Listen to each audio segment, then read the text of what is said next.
Judicial reputation is about judging, and in particular about judges and their reputations. How exactly judicial reputation is produced, why it matters, and how it can dissipate under bad circumstances. In fact, judges may depend more on their reputation than other professions. We often say in law that judges lack the purse and the sword. They lack money and they lack power. So the only way to get anyone to follow their pronouncements is to have a reputation for good quality decision making. Any individual judge is concerned with their own reputation, but that reputation also depends on the broader judiciary in which they are a part. In some countries, particularly in continental Europe, in China, in other countries, the judicial opinion is a collective unsigned document. It's totally anonymous. The law itself is speaking. In the United States, for example, or other common law countries, we see judicial opinions that are actually written and authored by individuals. You might expect that in countries where the judges cannot sign the opinions, that they don't really work as hard on them because they're not accountable for them. On the other hand, we have problems in the United States, some believe, in that institutions like our Supreme Court have too many opinions. In any individual case, there might be 3, 4, 5 different opinions, making it hard to understand what is in the law, and also perhaps making it seem as if the law is not providing a determinate answer in any case, leading some people to suggest that it's just all politics.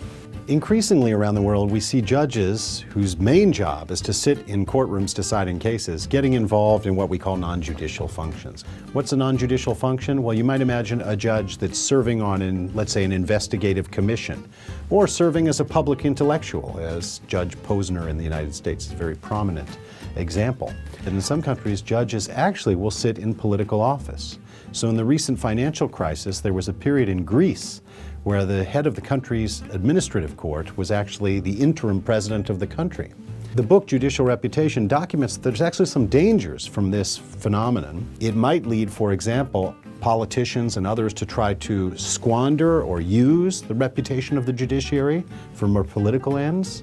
It might also lead certain individuals to try to join the judiciary because they want a broader stage or they want to do other things. Judges on the U.S. Supreme Court care about their individual reputations quite a bit, and they care about different audiences. Some judges seem to be speaking to professional lawyers, some seem to be speaking to academics, and some seem to be speaking to the public as a whole.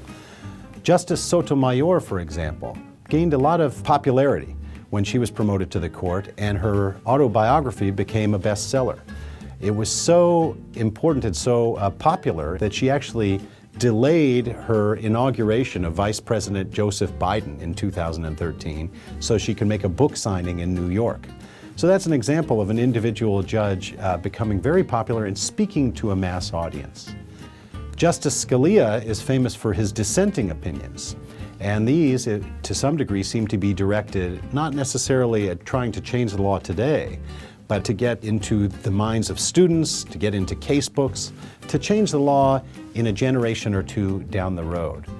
His dissenting opinions are written with a very acerbic pen, and he sometimes gets criticized for being too critical of his own colleagues in the judicial opinions that he writes. And this is an example, I think, of the risk that happens when individual judges care more about their own opinions than the collectivity as a whole. We see that the popularity of the U.S. Supreme Court has actually declined quite a bit in recent decades. For the first time in quite a while, more people disapprove of its performance than approve of it.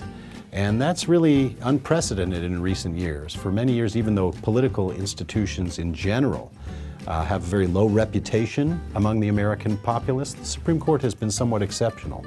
Now we're starting to see that it's declining and maybe becoming more like Americans' views of Congress or the presidency.